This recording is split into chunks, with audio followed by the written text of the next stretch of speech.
Sim.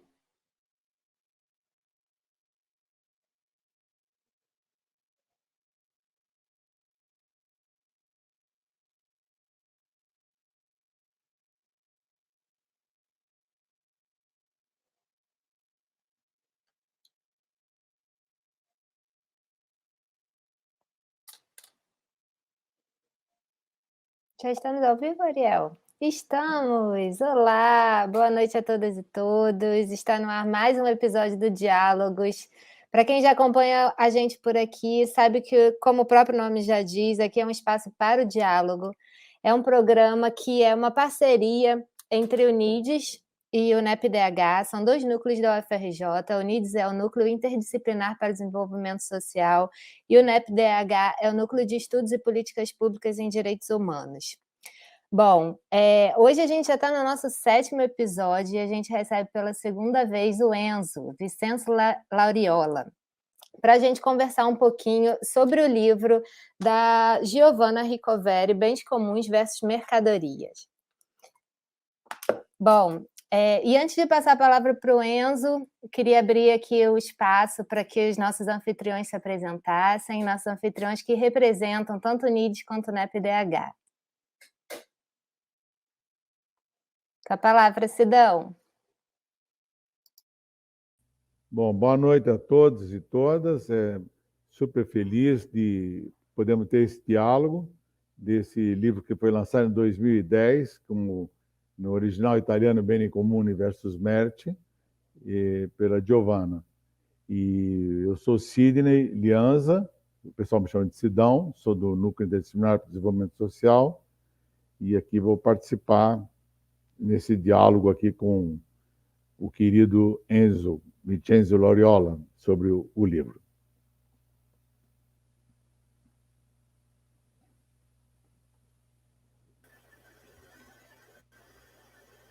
Bem, boa noite, acho que já é boa noite, né? A todos e todas. Estamos num momento importante dessa construção aqui inaugurada pelo trabalho do Sidão no NIDES, com o apoio da Monique, do Ariel, que estão ajudando a construir esse diálogo que cada vez mais se articulou na direção de um horizonte de alternativas de desenvolvimento, temas importantes, conceitos, categorias para repensar, em especial, a ecologia política. Eu sou do Núcleo de Estudos de Políticas Públicas em Direitos Humanos, com Cabocaiúva, e estamos tendo o prazer de continuar aqui essa segunda conversa com o Enzo, que a partir, como disse o Sidney Lianza, do livro Bens Comuns versus Mercadorias, da Giovanna Ricoveri.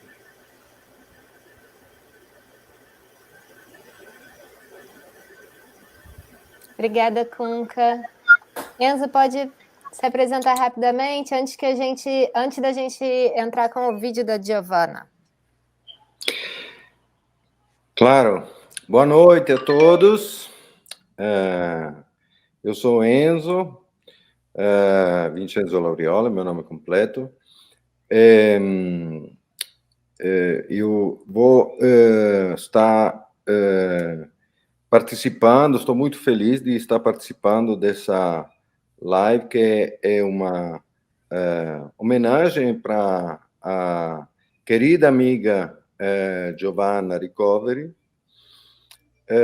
que é autora deste livro que vamos discutir hoje, que eu tive também o prazer de traduzir para a edição brasileira.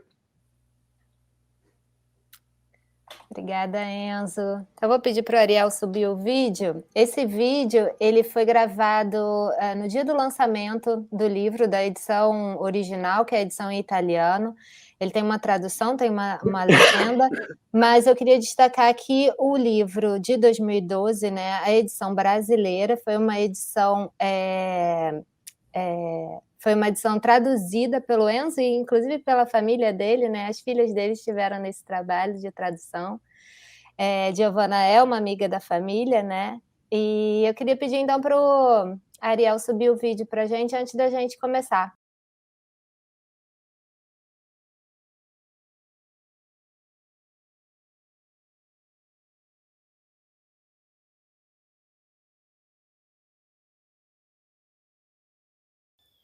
I beni comuni sono delle risorse naturali che sono finite ma non scarse in natura, e queste risorse naturali possono essere riassunte in 4 parole: acqua, aria, terra e fuoco. Fuoco vuol dire fuoco, energia.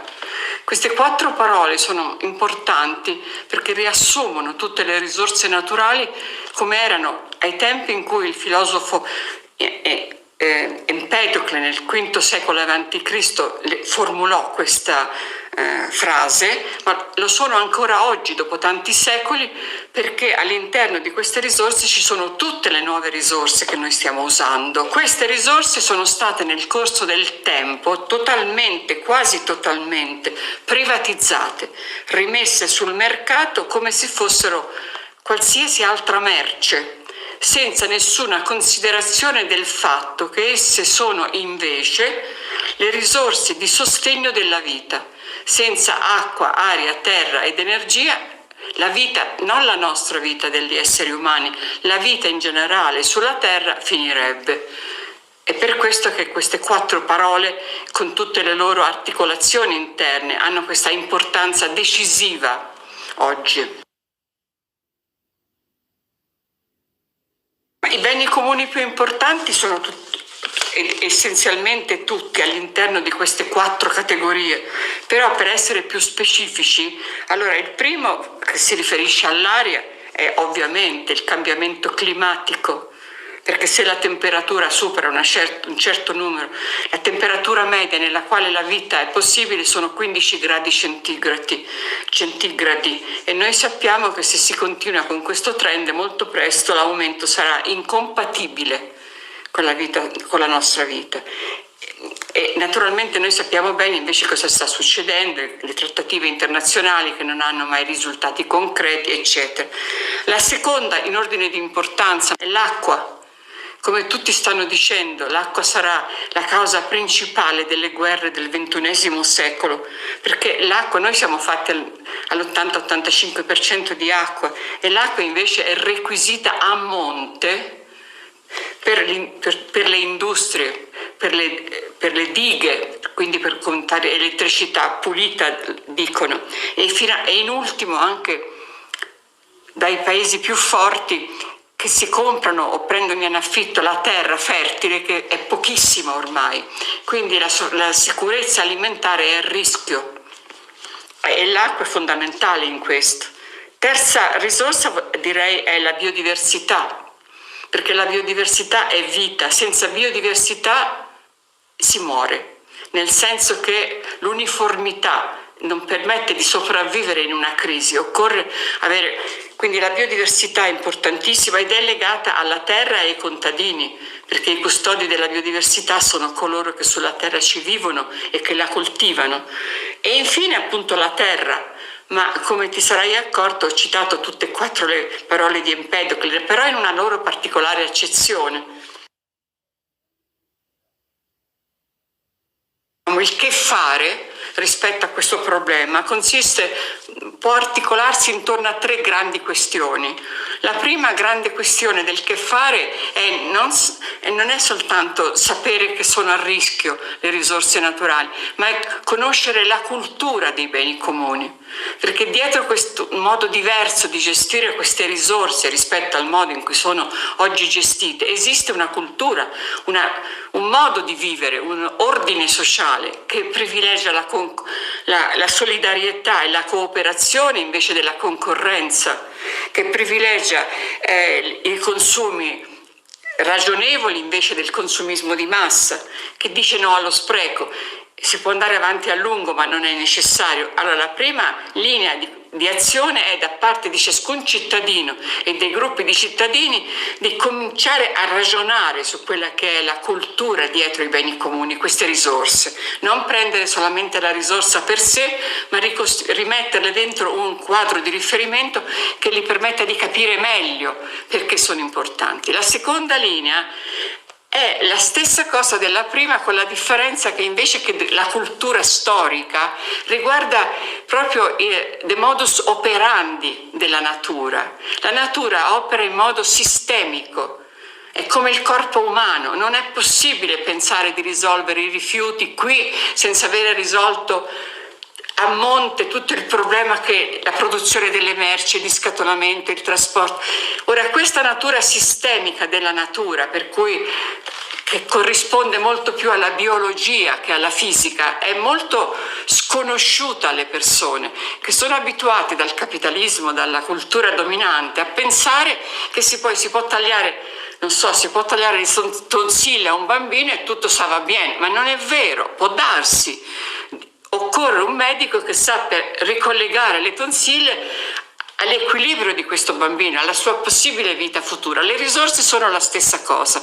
Allora qui c'è una cultura ecosistemica del modus operandi della natura che noi non lo studiamo a scuola, che è contro il paradigma dominante, ed è una grandissima questione di conoscenza che credo ci può arricchire tutti, e lo possiamo fare ciascuno per conto nostro e poi tutti insieme.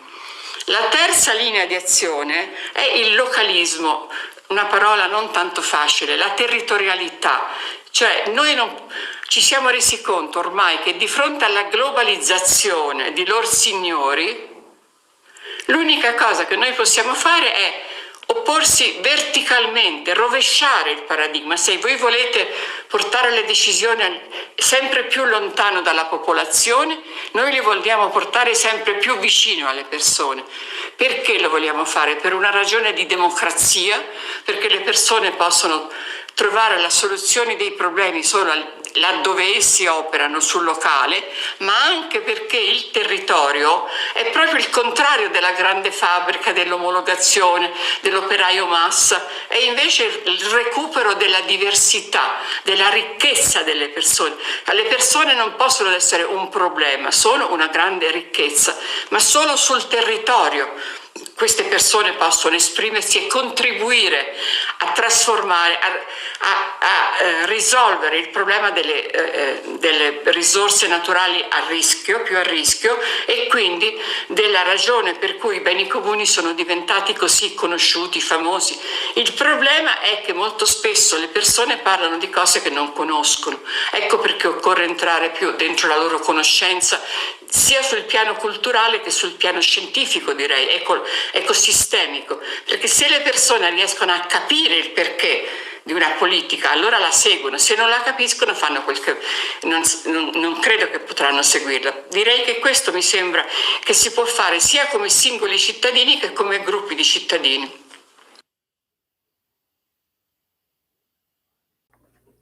Olá, boa noite. Vocês já estão me vendo novamente? Já parei de Perfeito. compartilhar a tela, né? Ah, que Perfeito. bom. Mas eu queria falar que a entrevista está disponível no YouTube. Eu acho que vocês conseguiram ler o título, né? Era a entrevista Giovanna Recovery sobre bens comuns. Enfim, legendado, perfeito para quem quiser conferir. É só ir ali no YouTube, é fácil de encontrar. Então, agora eu vou passar para o Sidão para a gente começar de fato a dialogar. E aí, depois, a palavra para o Kunka e, então, o Enzo, que vai falar tanto sobre o livro quanto essa entrevista, que é uma entrevista sobre o livro, né? Mas vamos lá, com a palavra, Sidão. Bom, obrigado. Essa fala da Giovanna, ela é ótima, didática, muito precisa. E eu queria só fazer algumas precisões, é o seguinte, que o Beni Comum Universus Merti, que é de 2010, a gente trabalhou para a edição em 2012 e ela foi uma traduzida, né, pelo Enzo Lauriola, e também tenho que dar os créditos também para Elaine Moreira, que também participou, e na verdade, as filhas de Enzo participaram da tradução do letramento, assim, do vídeo, exclusivamente isso. Elas não participaram da tradução do livro, né? E a edição é do Soltec com a editora Multifoco. Quem se interessar, entrar no portal da editora Multifoco e lá pode encomendar. O Multifoco, inclusive, trabalha por encomenda, né? E quando eu tomei conhecimento desse tema, em 2010, eu confesso a vocês que eu não trabalhava com essa categoria. Quer dizer, tanto que ele me entusiasmou muito esse livro, porque ao final, inclusive, a Giovanna é uma pessoa cativante, para quem conhecer, é impressionante. É impossível você não ganhar uma tônica para a vida em frente à Giovanna. E ela termina o livro de maneira empolgante, ela fala todo o poder aos bens comuns, né? E aí fica muito clara essa questão, quer dizer assim, a luta contra a mercantilização daquilo que é essencial pela vida e, ao mesmo tempo, gerido pelas populações, não é? Aquilo que vem e é consolidado por todo o trabalho de Elinor Ostrom, muito ressaltado pelo prefácio, que nos honrou o professor Henry Axelrod, que faz o prefácio desse livro, onde ele ressalta o trabalho de Elinor Ostrom e há um diálogo muito grande, né? E outra coisa também que eu queria ressaltar da Giovanna, a importância de que há um livro, uma revista chamada Capitalismo, em italiano, Natura e Socialismo, mas que era editada simultaneamente, né? Na Inglaterra, Espanha e Itália. Então, a Giovanna era editora da revista na Itália e até não muito longe tinha uma edição digital, né? Então, um trabalho realmente ecossocialista, militante, uma militante extremamente importante para o mundo. Daí essa homenagem é tão assim alvissareira, né? E é isso. Então, eu só queria precisar algumas questões, né? Ressaltar a importância da Giovanna, comentar que esse livro está à disposição e ele, ao mesmo tempo, você vê, nos outros programas nossos, nós dialogamos com Pablo Solon, por exemplo, que é um olhar da América Latina sobre a questão dos bens comuns, quando vem com a questão andina, como ele diz, né? Ou versus a questão europeia, né? A Giovanna, ela se autodenuncia como europeia, que acabou que destruiu os bens comuns no mundo, né? Então, enfim, eu acho que a sequência com a Giovanna é um misto de homenagem, de um resgate de uma militante ecossocialista, e, ao mesmo tempo, ela nos ajuda à reflexão de uma maneira muito, muito boa e muito didática, seja no vídeo e recomendo no próprio livro. É um comentário apenas, que depois o Enzo vai desenvolver e eu passo aí para a Monique continuar a distribuição da palavra.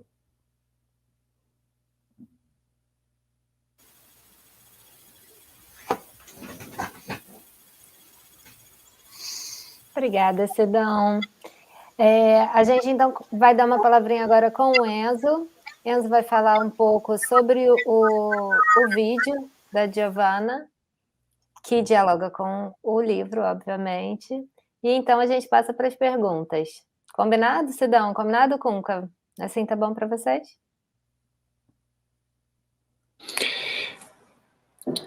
Bom, obrigado, Sidão, pelas precisações. Eu mesmo ia fazer, você me propôs esse trabalho. É muito importante você ter lembrado o trabalho da Giovanna na edição da revista Capitalismo, Natura, Socialismo, Ecologia Política, né? Porque, como você bem lembrou, fez parte durante vários anos de um network internacional onde havia revistas com os dois nomes, né? Tanto nos Estados Unidos, a partir inspirado pelo James O'Connor, né, autor de uma obra importante para o início dessa reflexão, que foi ecossocialismo, né? Depois, na França, Ecologie Politique, na Espanha, Ecologia Política, e na Itália, Capitalismo, Natura, Socialismo, tracinho, Ecologia Política, que durante os anos saiu de várias formas, até porque, diferente que em outros países, a Giovanna não tinha digamos, uma estrutura atrás dela como uma universidade. Ela realmente tem uma formação de economista, né? Trabalhou durante muitos anos com pesquisa num instituto de pesquisa do sindicato da CGIL, né? Do Sindicato da Itália, mas não tinha uma institucionalidade atrás dela como a de uma universidade, uma instituição científica forte. Então, também nesse trabalho de edição da revista, foi um trabalho muito voluntarista por parte dela, com parcerias que mudavam no curso do tempo. Então, às vezes saiu a revista como anexo de um jornal, Il Manifesto, às vezes saiu online, às vezes saiu de forma impressa, enfim, ao longo dos anos. E foi justamente no início da edição dessa revista que eu conheci a Giovanna. Eu, na época, era um jovem, era um estudante universitário, estava nos primeiros, não lembro se no primeiro ou no segundo ano do meu curso de economia. Eu sempre tive esse interesse pela questão ambiental e tive acesso, acho que aos primeiros números da revista, e foi a partir disso que eu entrei em contato com ela e começou esse diálogo que depois, durante os anos, se desenvolveu em forma de amizade. Então, voltando para o tema da nossa conversa, nosso diálogo de hoje, né?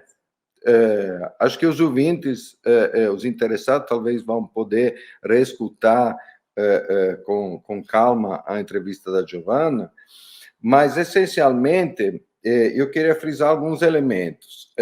A abordagem dos bens comuns que a Giovanna desenvolve,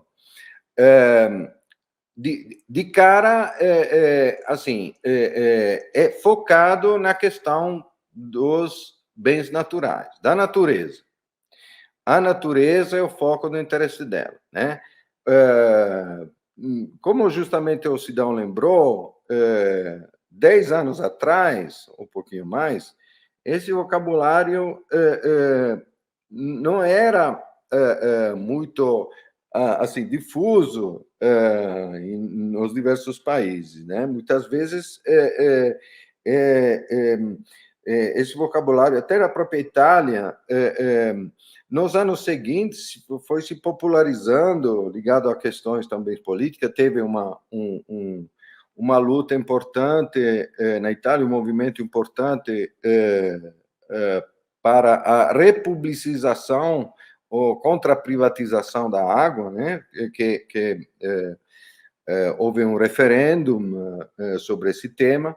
Então, de repente, o tema comuns, bens comuns, se tornou popular, mas no começo não era bem assim.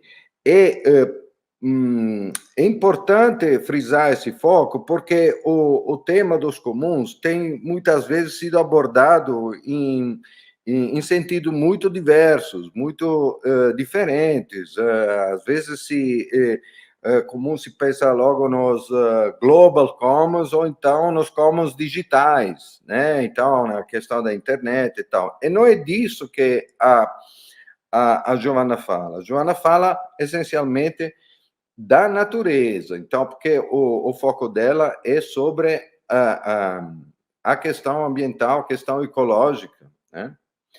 Então, dando esse foco, eu acho um dos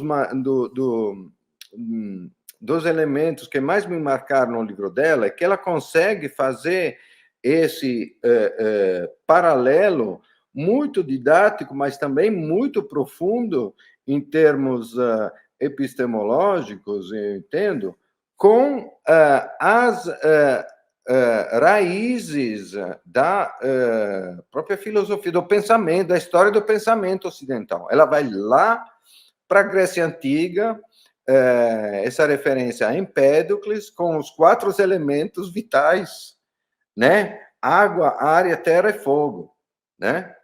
E eu acho que esse paralelo é muito poderoso em termos de síntese, mas também é muito pertinente, continua valendo, claro, declinado frente aos desafios atuais. Mas o que eu acho importante de frisar em termos de síntese é que os bens comuns, quando se fala de natureza, é importante frisar que a natureza é um conjunto de bens comuns fundamentais para a vida, tá? E quando se fala de vida, ela diz isso, menciona isso na entrevista, não se fala apenas de vida do homem, tá? Então, porque o homem não está separado da natureza, né? Contrariamente ao que é uma tradição muito enraizada do pensamento, da cultura ocidental, especialmente aprofundado pela modernidade, o homem não está separado da natureza. O homem é natureza, é parte da natureza, tá? Então, essa preocupação, essa anotação na relação homem-natureza, com essa observação que os bens comuns são fundamentais para a vida do homem e das outras espécies vivas, então, da própria natureza, nos remete a um tema de extrema atualidade, que, inclusive, teve um espaço importante no 10º FOSPA, de onde nós estivemos, né? Que é a questão dos direitos da natureza, né? Uma das atividades que eu acompanhei no FOSPA foi justamente essa aliança global para os direitos da natureza, que está se declinando já faz uns 10 anos em várias instâncias, em vários fóruns, nos termos de um tribunal internacional para os direitos da natureza, e também da articulação de uma frente parlamentar, de frentes parlamentares internacionais para os direitos da natureza. Então, isso assim, me parece paradigmático realmente digamos, da capacidade de síntese e da atualidade da abordagem da Giovanna nessa obra e nas entrevistas que vemos. Pois bem, então, e aí, as várias coisas que ela cita, nós podemos ver como os temas são extremamente atuais, né? Nos vários aspectos que podemos até listar e detalhar, mas, enfim, eu vou tentar deixar isso para, eventualmente, para ou as perguntas ou o interesse de quem for assistir essa nossa live para aprofundar a partir dos estímulos que ela própria deu na entrevista. Por exemplo, quando se fala de ar, a referência imediata à crise climática, né? Também, quando se fala de água, enfim, ela aponta para esse risco de conflitos sobre esse bem natural tão fundamental para a vida. Bom, pelo que estamos vendo nessa fase, parece que ainda estamos digamos, voltando para trás na história e na frente. A expectativa seria que o futuro viria conflitos pela água, ainda estamos brigando pelo petróleo e pelo gás, né? Pelo que estamos vendo, fora de questões geopolíticas, né? Que está o conflito que nos preocupa a todos, que está acontecendo hoje no coração da Europa, entre Rússia, Ucrânia, NATO, OTAN, enfim, e tudo mais. Mas a questão da terra por exemplo, nós já vimos nos últimos 10 anos o processo, não apenas o processo de land grabbing, né, avançar de forma violenta em continentes como a África, a Ásia, até a nossa própria América Latina, mas ver como se cruza com as questões climáticas, né? Temperatura, água, regime de chuvas, etc., e traz a questão da segurança alimentar de forma dramática, né? Bom, enfim. Aí eu queria rapidamente, assim, pular para a parte de conclusão, né? Onde que o Sidão lembrou, que se intitula Todo o Poder aos Commons, né? Essa conclusão, ela própria, na prefácio ao capítulo, diz, olha, não é para pegar de forma literal, até porque, né, o famoso slogan Todo o Poder aos Soviets não deu muito certo, né? Não, mas, então, por um lado, ela frisa a questão da cultura, né, dos comuns. Então, nisso aí, mais uma vez, a cultura ligada à natureza, ou a natureza da cultura, né? Tem esse jogo sobre essa dicotomia que precisa ser superada, né? Que é realmente uma questão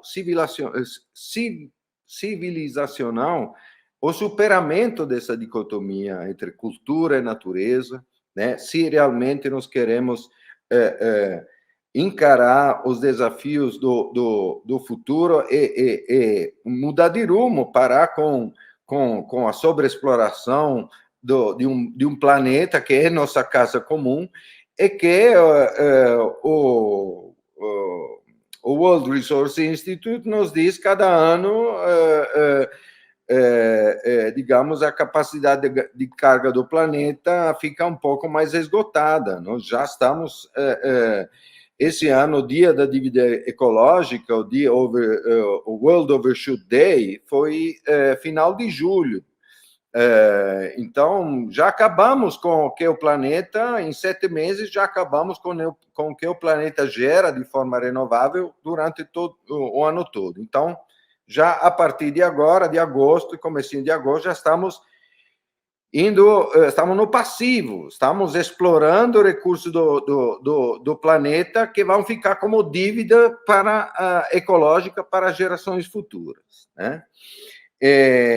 Então, o apelo para a solidariedade, para a cooperação, que são realmente fundamentais nas inúmeras formas comunitárias, coletivas, de gerenciamento de recursos naturais fundamentais para a vida, que a história e a diversidade sociocultural do planeta nos testemunha, muitas vezes, não apenas como lembranças e resquícios de um passado, mas ainda como memória viva do presente e para o futuro, né?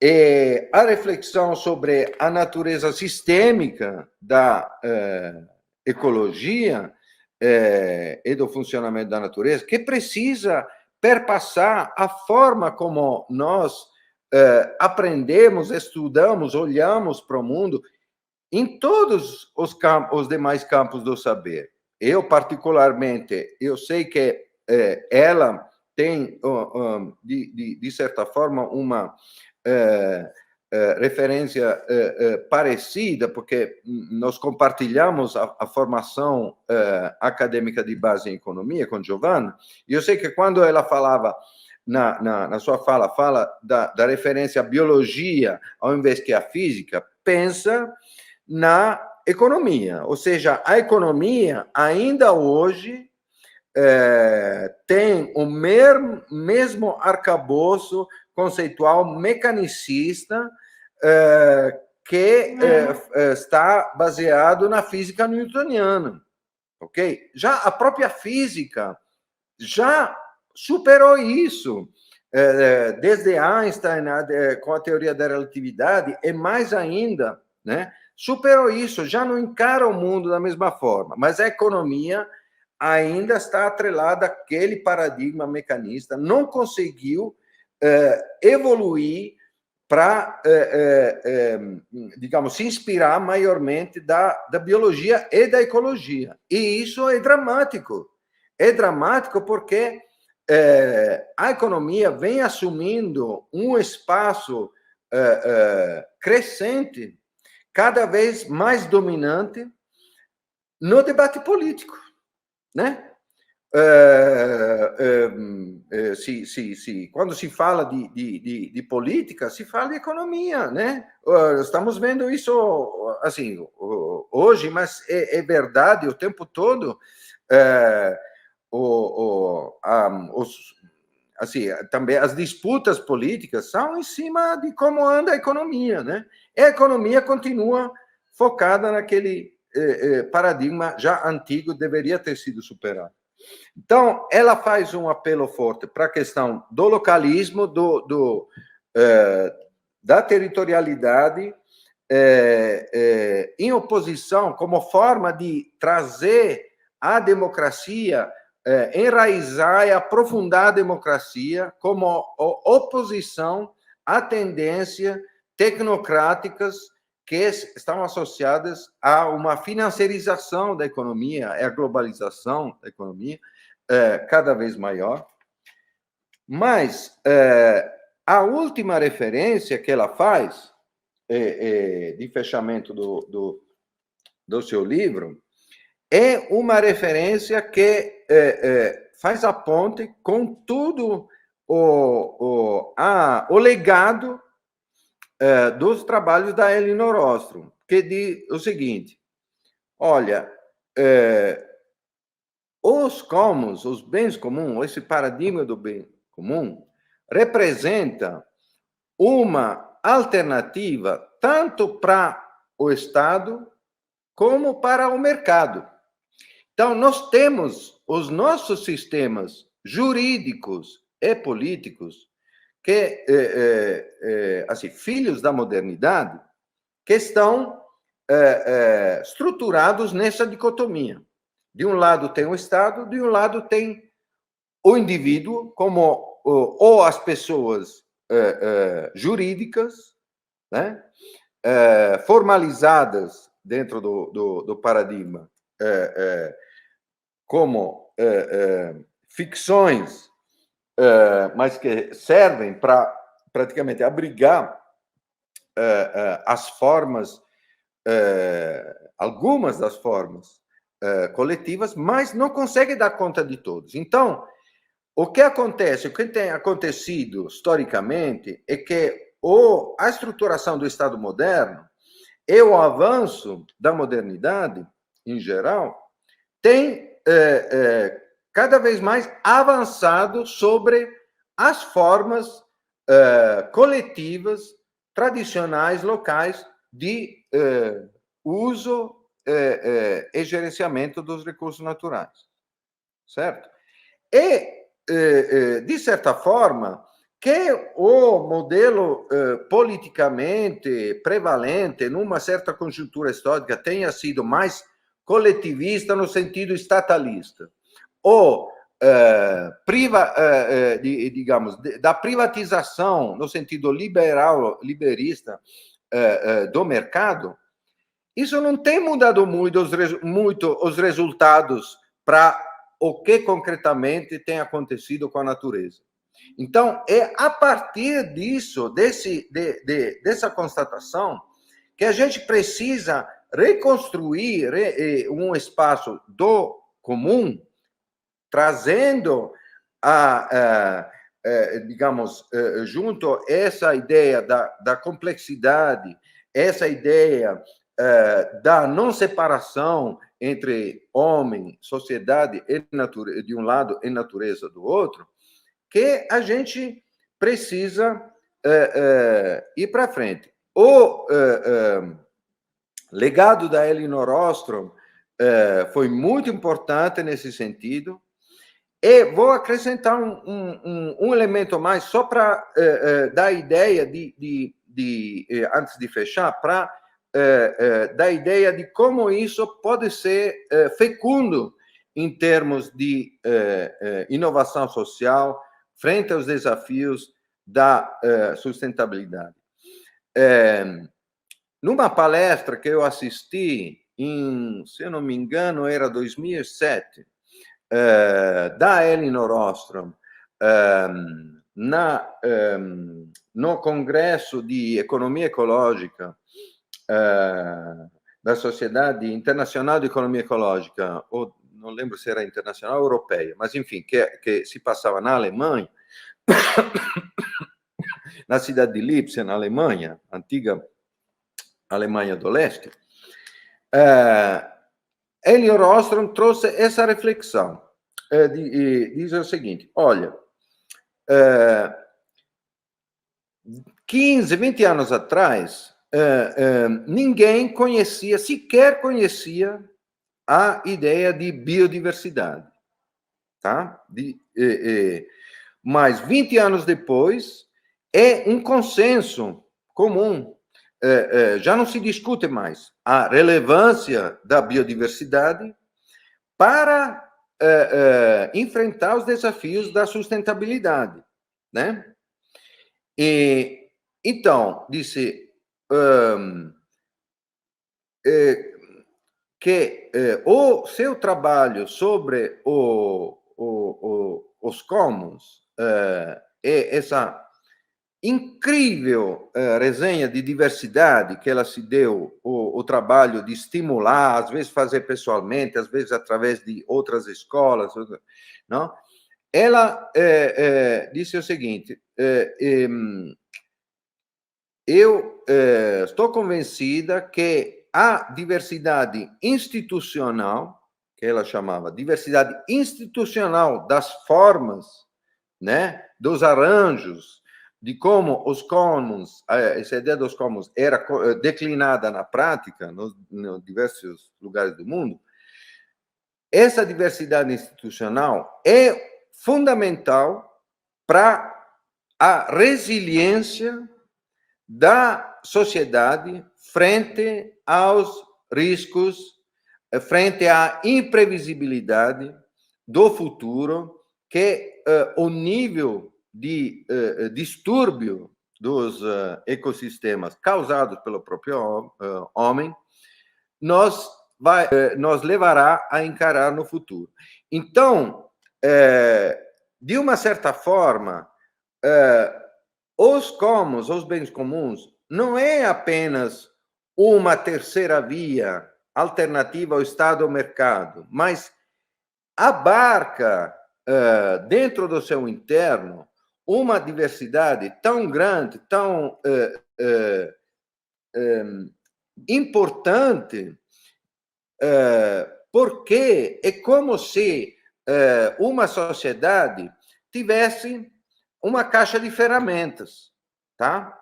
E os desafios da imprevisibilidade do futuro são tais que não só nós não podemos, a priori, abrir mão de nenhuma ferramenta, mas que aprender a lidar com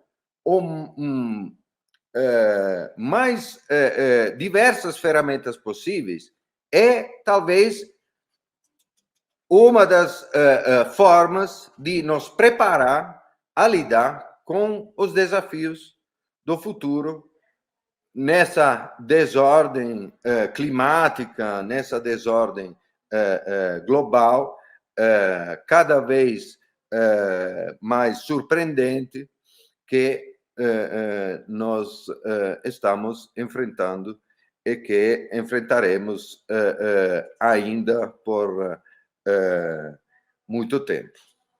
Então, vou parar por aqui. teria outras coisas que poderia falar, discorrer mais, mas vou parar por aqui, porque o tempo é pouco, e também queria deixar um pouco de espaço para alguma pergunta, algum diálogo, justamente. Obrigada, Enzo. Eu vou passar a palavra para o Sidão. Antes disso, eu só queria pedir perdão para Elaine Moreira, que foi a tradutora da obra para o português. Não, primeiro vou passar para o Cunca, desculpa. Queria pedir perdão, então, para Elaine Moreira, que foi a tradutora, junto com o Enzo, para a obra em português. Na verdade, a gente estava conversando um pouco antes de entrar no ar, e eu fiquei sabendo que as filhas do Enzo tinham participado da tradução, mas, na verdade, não era a tradução do livro, era a tradução do filme que vocês assistiram aqui junto com a gente. Então, vamos lá, Cunca. Me desculpa, Elaine Moreira. Obrigada por ter feito essa tradução para nós, junto com o nosso querido Enzo. Bom, obrigado, Monique. Enzo, acho que você introduziu questões muito relevantes para nós, porque nós temos uma tradição de economia política que vem do desenvolvimento do marxismo a partir do problema de pensar a sociedade a partir do trabalho na categoria do excedente e, portanto, de como a gente vai trabalhar com o tempo. E, basicamente, o tempo abstrato e como a gente vai se apropriar das condições de liberar o tempo. Então, objetivamente, a grande libertação comunista é sair da escravização do tempo, e talvez isso se ligasse em grande parte à automação. E a gente tem visto que não necessariamente a automação liberta. A gente também viu que o capitalismo produziu para atender a humanidade ao crescimento, ele fez centralização e concentração. Você disse, isso pode ser feito da forma pública ou pode ser feito da forma privada. E essa centralização e concentração, ela, em geral, dissolveu os modos de produção antigos e impediu o lidar com escalas diferenciadas e sistemas diversos. E isso é um fator significativo que a gente tem assistido e nos leva a nos relacionar, e como esses diferentes modos de produção nunca deixaram de se relacionar com grandes escalas, mas que eram escalas biológicas, escalas de reprodução, escalas, portanto, que tinham um elemento de reposição e condições muito específicas que vem sendo rompida. O capitalismo rompeu com isso e articulou a grande dinâmica industrial com a grande dinâmica financeirizadora, com a grande dinâmica centralizadora e concentradora, e até aproximou um pouco, paradoxalmente, dialéticas sistêmicas industrialistas como a americana e a chinesa. Então, nós tivemos... Então, este é o mundo, e nesse mundo, evidentemente, os efeitos disso se combinam com todo o processo de urbanização e todo o processo de construção de uma cidade para o automóvel, para os edifícios, para as torres, e, portanto, uma certa urbanização. Mas o que a gente assistiu? A gente tem assistido não só os efeitos devastadores da dissolução de determinadas relações com o que se chamou natureza, e, ao mesmo tempo, essa nossa nova natureza social, na realidade, demanda natureza, demanda ar, demanda água, demanda alimento.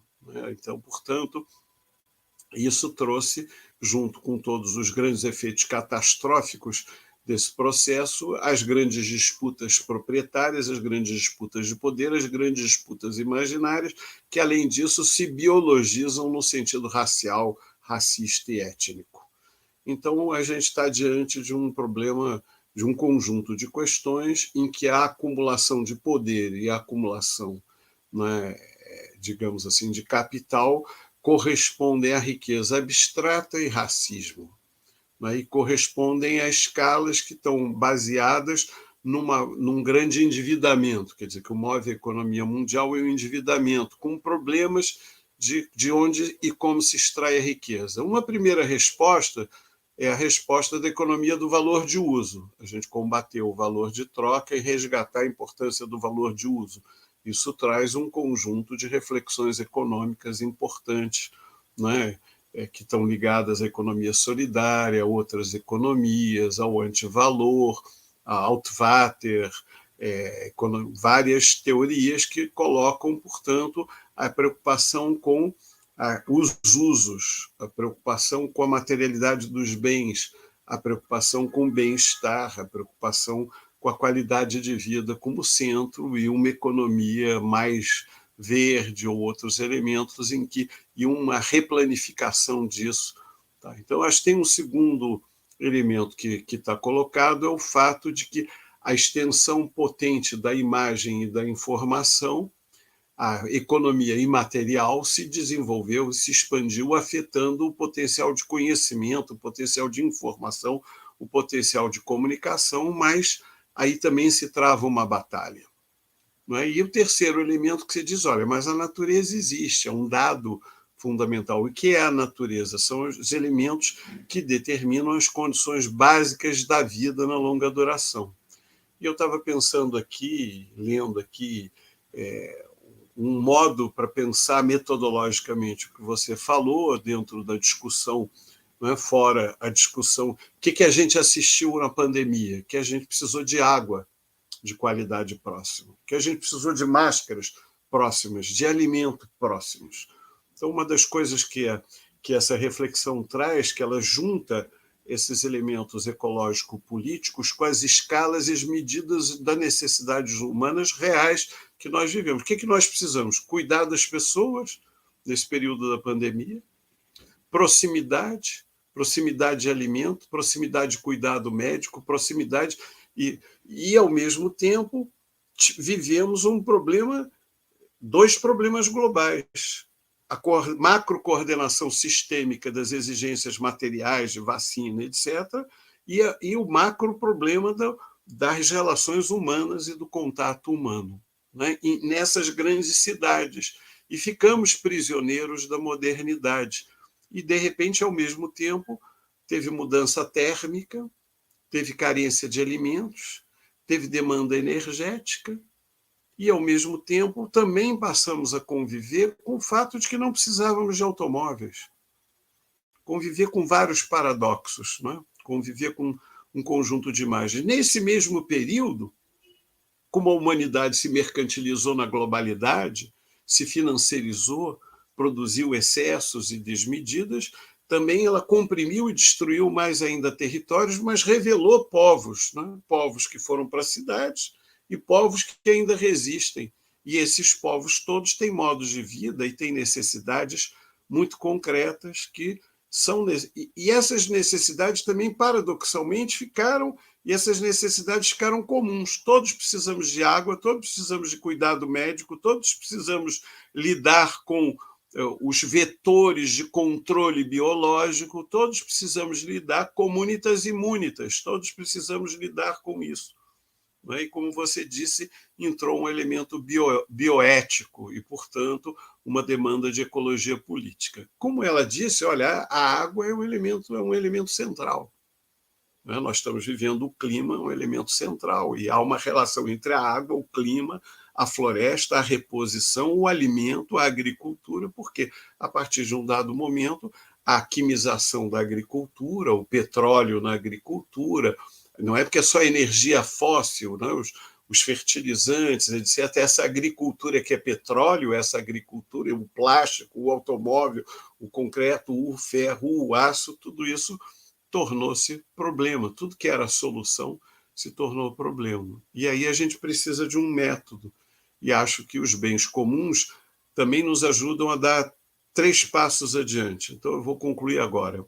Primeiro, eles exigem a centralidade da ecologia política, social, mental e ambiental. Segundo, eles exigem forte centralidade na preocupação com energia, né? Fogo, né? Com os elementos, né? Com oxigênio, né? Com água, e água é alimento, água é saúde e tal. E só pegando a água, quer dizer, eu estava lendo aqui alguém que está na mesma chave desse debate capitalismo, natureza e socialismo, que é o Eric Sigedon, e ele faz uma sugestão, sempre ele trabalha com a ideia da água. Então diz assim, pega a água.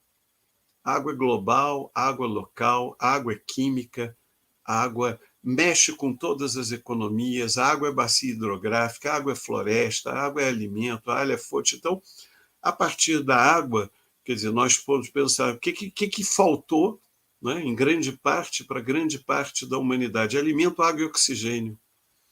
Foi muito interessante, né? E o problema, proximidade humana, contato e cuidado humano e distância dos corpos, ou seja, ao mesmo tempo, uma exigência rápida de cuidado local, uma exigência rápida de distanciamento e proximidade, um reposicionamento urbanístico e de todas as políticas. E isso só é possível à luz, não é, de perspectivas que levem em conta, não é, que levaram em conta uma outra coisa importantíssima que está no texto dos bens comuns da Giovanna. A gente perdeu ou tem que desenvolver saberes, porque aí a gente aprendeu com a pandemia, né? Que a pandemia exige que a gente aprenda saberes, né? Ela exige que a gente observe coisas, exige que a gente trate. Tem elementos que são absolutamente clássicos que retornam na saúde mental,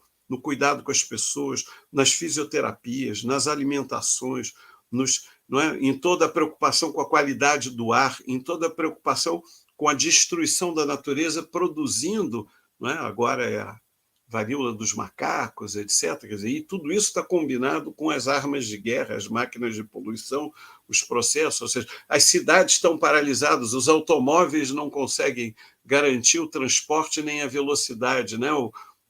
As cidades perderam o sentido, né? Nós fomos a Belém do Pará e vimos na beira do rio uma cidade que se estendia e que, de alguma maneira, tinha um sentido da cidade popular, e hoje espigões e torres que a gente vê em Nova York, na China, nos Emirados, uma arquitetura de destruição e contaminação.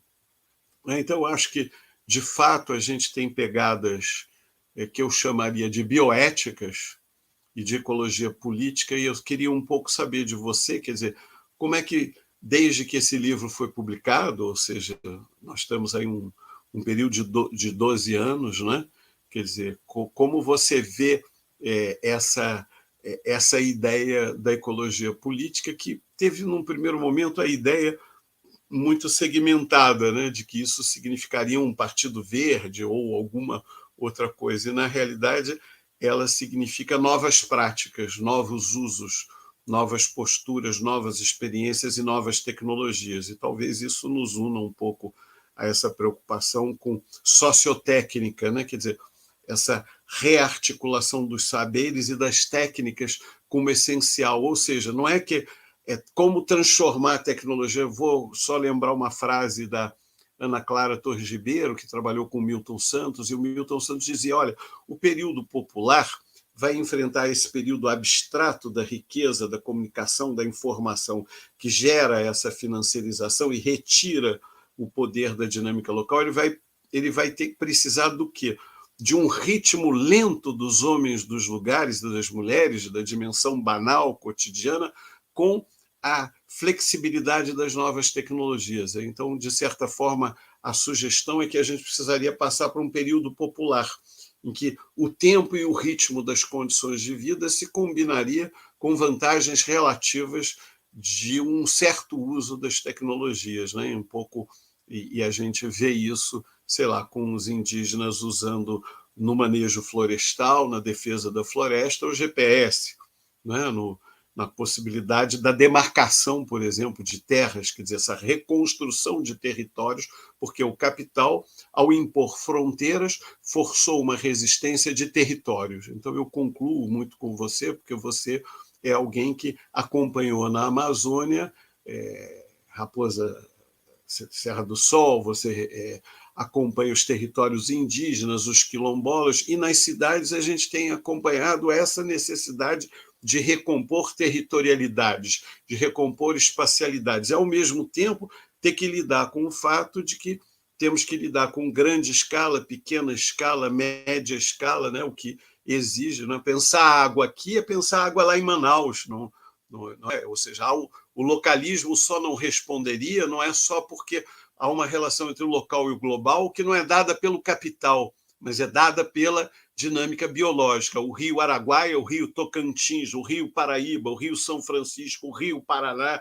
etc. Quer dizer, as bacias hidrográficas, os regimes florestais, as ecologias se interconectam, senão não tem agricultura no cerrado, senão não tem alimento. É muito interessante pensar que a gente nunca pensou, né? Quem foi à Amazônia agora nunca pensou, quer dizer, o que é a relação do sistema Araguaia-Tocantins com o sistema... A gente nunca pensou nesses... Agora as pessoas já se preocupam. Está chovendo ou não está chovendo? Vai ter água e energia? Vai ter comida ou não vai ter comida? E todos os efeitos, né, a partir de uma leitura das catástrofes, né, uma leitura do clima. Né, e a gente descobre, né, que as grandes cidades sofrem enchentes e não tem água. Né? Então, evidentemente que isso está posto. Né? A água, nesse sentido, em vez de ser um aliado, se torna um adversário. Nós tornamos o ar, o fogo, né? A água, o oxigênio, quer dizer, nós vamos transformando todas essas em condições adversas. Bom, não sei se tem sentido um pouco as coisas que eu coloquei, só para animar aqui a nossa conversa. Obrigada, Cunca. Vou passar a palavra, então, para o Sidão, que pediu aqui uma palavrinha antes de passar para o Enzo, e aí o Enzo pode fechar para a gente. Eu pedi porque eu achei muito, muito bom, tanto a fala do Enzo, a fala do Cunca, e eu também, nós estamos falando de que lugar que nós estamos falando, né? Quer dizer, NIDS, NEP. O NIDS tem um curso de pós-graduação, e eu tenho uma trajetória que começa, essa questão do bens comuns, quer dizer, na verdade, essa temática, essa preocupação, começou para mim em 2006, 2007, e que eu fui descobrir, comecei a trabalhar na orientação de Secret Becker, um canadense que trabalha com a questão da gestão da pesca. E eu fiquei, inclusive, um período na Universidade de British Columbia, em 2008. E toda uma gestão de British Columbia, que é a Amazônia do Canadá, digamos assim, né, são milhares essa questão insular ali, exatamente é o que mais acontece. Vancouver tem 2 milhões de habitantes e a capital, Vitória, tinha 30 mil habitantes. É a segunda maior cidade. Né? Então, o resto são tudo pequenos e tudo populações originárias. Né?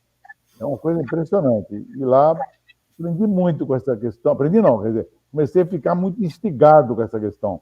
É por isso que quando eu encontrei na livraria Feltrinelli, Beni Comuni versus Merck, foi uma coisa que também me ajudou muito. E aí, na volta, eu encontrei, aí é uma questão de dialogar, quer dizer, processo de construção, pesquisa e formação. Né? O nosso, que você também conhece, o pessoal do Laboratório de Meio Ambiente e Sociedade, que tem lá na Unicamp, e que lá edita a revista Ambiente e Sociedade, com a Cristiana Seixas, fiz uma aliança com ela, Paulo Freire Vieira, da Universidade Federal de Santa Catarina, no núcleo transdisciplinar, né? E comecei a tentar pensar alguma coisa dentro da COP, então a gente tinha a responsabilidade da formação. COP, NIDS, enfim, que veio posteriormente, mas eu dei uma disciplina de doutorado, dei uma disciplina de mestrado dentro da COP, e depois do NIDS. E olhe só o nome da disciplina. Gestão compartilhada de recursos naturais. Olha o nome. Recursos naturais. E influenciado pelo pessoal do Núcleo de Ambiente e Sociedade, que depois abandonou isso, por conta de entender a natureza como um recurso para o processo produtivo. Né? Mas, durante esse período, eu encontrei também uma coisa que o Cunca tocou, a construção de metodologias. Eu encontrei uma revista fantástica, que é um portal que chama-se Ecology and Society, e que tem um processo aberto, construtivista, de metodologias, seja no tocante à gestão de bens comuns, como também no desenvolvimento científico. É aberto. É uma revista, uma das revistas mais importantes do mundo, em termos de ecologia e sociedade, é gratuita, porque ela é common, na compreensão dos direitos autorais. Você pode trazer contribuições para próprias metodologias, sejam elas de gestão e sejam elas de desenvolvimento científico. E a utilizei na disciplina de doutorado que eu dei no planejamento energético da COP. Foi muito interessante, porque o pessoal começou a desenvolver estudos de gestão, assim, fazendo como se fosse laboratorial, se utilizando dessas revistas e essas metodologias, entendeu? Então, por que eu estou tocando nisso? Para que você também aborde a perspectiva de formação de quadros, não é? Quadros, pesquisadores e tudo mais, onde a gente está falando desse lugar, nós estamos dentro da universidade, no caso, o NIDES, o NEP, estamos aqui dialogando contigo. Você é um pesquisador e nós temos uma pegada extensionista. Nós não somos pesquisadores como, por exemplo, até o nosso querido Henrique, né, professor Dalfan, ele fala de uma pesquisa colonialista, né? Nós temos uma concepção de pesquisa decolonial, entendeu? Ao mesmo tempo, a gente quer se aproveitar de Ostrom, de Fierstein, de Ecology and Society, de formação de pessoas como você também foi formado, né? Então, também queria que, na sua conclusão, você tanto dialogasse com o que o Kunka nos traz, como também nessa perspectiva de formação de quadros, né? Assim, só para terminar, ontem mesmo eu participei de uma live fantástica de uma parceria da Amazônia Resistência, junto com outro núcleo, fazendo proposta para o programa do Lula. Tinha mais de 35 pessoas participando, fantástico, né? Então, é isso. Eu queria, assim, nós precisamos formar quadros, precisamos formar uma nova cosmovisão, né? Quer dizer, particularmente de quem faz tecnologia dura, como a COP, por exemplo, entendeu? Eu disputei essa hegemonia em algum momento pequeno e foi interessante isso, né? Eu queria que você também falasse sobre isso.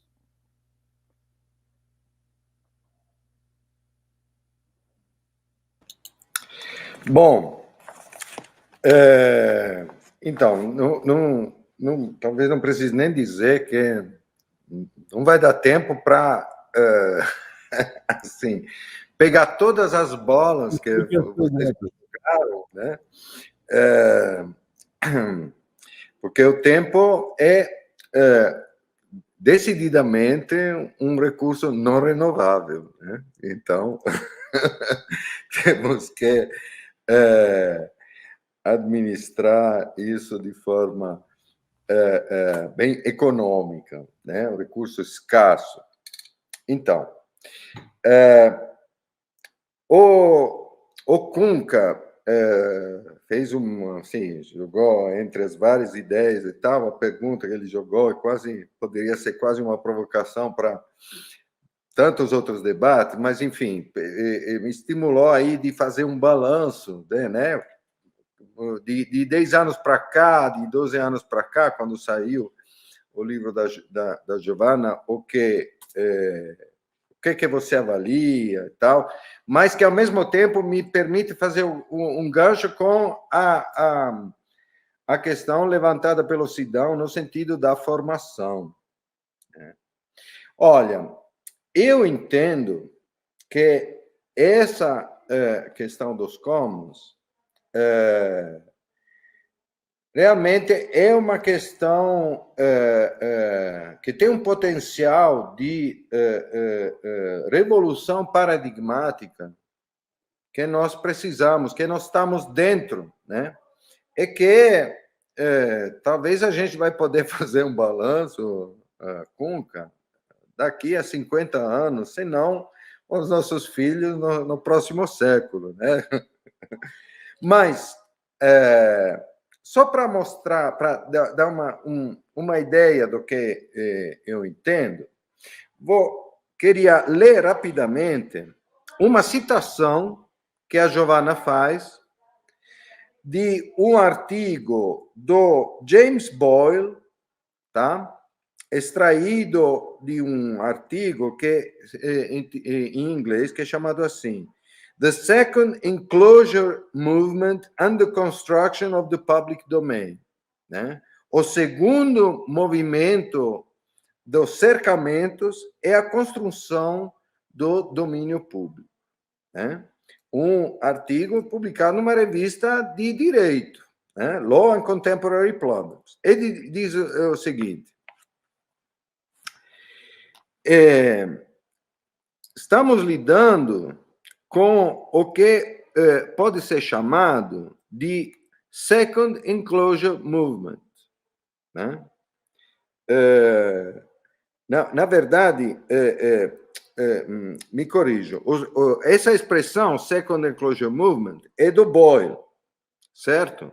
Ele detalha isso no artigo, que fala principalmente do que ele vê como abusos e absurdos do desenvolvimento da propriedade intelectual, né? Porque a propriedade intelectual é algo que tem tido uma expansão muito grande, né, nas últimas décadas, é que, se você pensar, do ponto de vista histórico, tanto dos processos de difusão do conhecimento, como das tecnologias que dizem respeito a esse processo, não faz sentido algum. Por quê? Porque é um movimento de cercamento de algo que não é escasso, né? De algo que só se torna escasso pelo próprio processo de cercamento, tá? Então, do ponto de vista da teoria econômica, pode fazer sentido você, digamos, privatizar um recurso para otimizar seu gerenciamento quando esse recurso é escasso, né? Mas o conhecimento, o saber em si, não só não é um recurso escasso, porque não é um recurso rival, né? O fato de eu ter um conhecimento não impede a outro de tê-lo, né? Para usar a terminologia de Ostrom, mas as tecnologias de difusão do conhecimento têm se tornado, com o tempo, cada vez mais baratas e rápidas, né? Então, realmente não faz sentido algum. Então, por isso que ele fala desse Second Enclosure Movement. A citação que eu estou citando, na verdade, é de um outro autor, um autor italiano, Stefano Rodotà, que fala dos bens públicos, né? E diz assim: a diferença entre o que aconteceu na Europa entre 600 e 700 é radical. Na época, se tratava de resolver o problema do acesso a um bem escasso. Enquanto hoje, o novo movimento dos cercamentos tem por objeto um bem ou uma série de bens que tendencialmente não são escassos. E, para esses bens, através dos cercamentos, das técnicas proprietárias, se tende a criar uma situação de escassez. Eu adiciono a isso a escassez que se quer produzir é funcional à geração de uma renda, mas de uma renda no sentido ricardiano, tá? De uma renda justamente determinada pela própria escassez.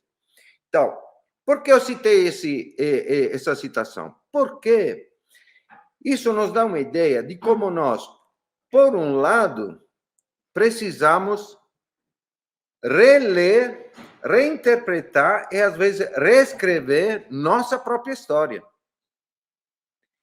É para isso que nos convida, nos desafia o paradigma decolonial, por exemplo, né?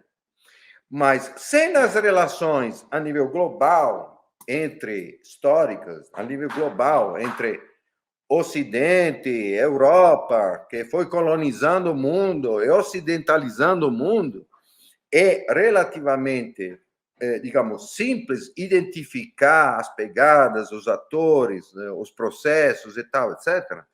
Mas nós temos que trazer isso também a nível local, em cada lugar de forma diferente, diferenciada. E, por exemplo, eu posso dar um exemplo de como esse percurso pode ser realizado no próprio centro colonial do mundo, que é a Europa, e que é relendo de forma diferente a história, inclusive a história desde a Idade Média, a história da modernidade, justamente. O mesmo processo dos cercamentos na Inglaterra, que a gente vê como fundamental no advento da modernidade, pode ser lido de outras formas. Pode ser lido como expropriação dos comuns, né? Muita coisa se perdeu nesse processo, que hoje a gente sente falta, porque falta instituições que, às vezes, até estavam historicamente codificadas nos estados de ancien regime, né, de antigo regime feudal, pré-moderno. Mas, às vezes, estavam inscritos nas tradições culturais dos diversos povos que foram sendo unificados e, na verdade, colonizados dentro dos próprios estados-nações, que depois partiram para colonizar o resto do mundo. Então, é um desafio que nós temos para frente, no qual eu entendo que a leitura dos comuns pode nos ajudar muito, tá? E só para fechar, eu tive a oportunidade de perceber isso ao lidar no dia a dia com as lutas dos povos indígenas, né? Porque para eles o que nós podemos chamar de bem comum é o cotidiano, é o dia a dia, é como eles discutem entre eles permanentemente, né, sobre suas atividades, planejamento de atividades, tanto produtivas como as mobilizações, a mobilidade dentro do território, as formas de organização social. Isso é muito presente. E não está escrito, codificado em lei, em nenhum lugar, mas existem normas que são escritas nos usos, costumes e tradições que são vivas e que só, às vezes, precisam ser visibilizadas e podem nos ensinar muito, né? Agora, só para fechar, dessa vez fechar de verdade, vocês acham que foi um acaso que desde o dia 1º de janeiro de 2019, que foi o dia 1º do atual governo que temos no Brasil, o primeiro inimigo, o primeiro alvo dos ataques do governo foram os territórios indígenas? Eu acho que não foi nada um acaso. É porque, apesar de tudo, apesar de todas as pressões, apesar de 500 anos de colonização, de extermínio, genocídio e tal, etc., ainda hoje os territórios indígenas representam um exemplo vivo desse recursos comuns, desses bens comuns, que nem o capitalismo liberal, nem ou a experiência do socialismo, do estatalismo de tipo socialismo soviético, conseguiram acabar, conseguiram destruir. Eles realmente representam a última fronteira no sentido da existência e da resistência que, assim, de forma teimosa, desafia o paradigma da modernidade ocidental, tanto na forma estatalista, tanto na forma liberal. É por isso que no Brasil atual eles foram o primeiro, principal alvo por representarem esse exemplo vivo, essa teimosia em desafiar o colonialismo, o modelo hipercolonial de cunho fascista, machista e tudo mais. Muito obrigado. Obrigada, Enzo. Dá vontade de continuar o papo, né? A gente podia ir aí noite adentro. Eu tenho certeza que não faltam mais questões para colocar em diálogo, né? Tô vendo aí Cunca e Sidão, né? Eles se seguram para não continuar o papo, né? Porque a gente não pode se estender muito. Mas eu agradeço muito a presença hoje, Enzo, pela segunda vez aqui conosco, e provavelmente vamos ter outras, né? Porque o assunto a gente não consegue acabar por aqui. E, bom, queria também deixar aqui avisado para todo mundo que está nos escutando que o episódio 8, ele vai acontecer no dia 10/10, vai ser em outubro. Em setembro a gente vai estar em outras lives, a gente vai estar participando do Festival do Conhecimento da UFRJ, que vai ser, na verdade, um desdobramento do pós-FOSPA, né? Nós todos estivemos no FOSPA, no Fórum Social Panamazônico, e vamos ter algumas mesas no Festival do Conhecimento para falar sobre o pós-FOSPA. Então, em setembro a gente não vai ter live, nossa live volta no dia 10/10, às 6 horas, e a gente vai continuar falando dos bens comuns. Não vamos conseguir fugir do tema da água, obviamente, né? Porque vamos falar sobre a Patagônia chilena. O nosso convidado vai ser o Francisco Arauz, da Universidade de Los Lagos. Queria deixar aqui já o convite para todos vocês. Um abraço, boa noite, meus anfitriões, boa noite, Enzo. Obrigada, Ariel. Até mais. Boa noite.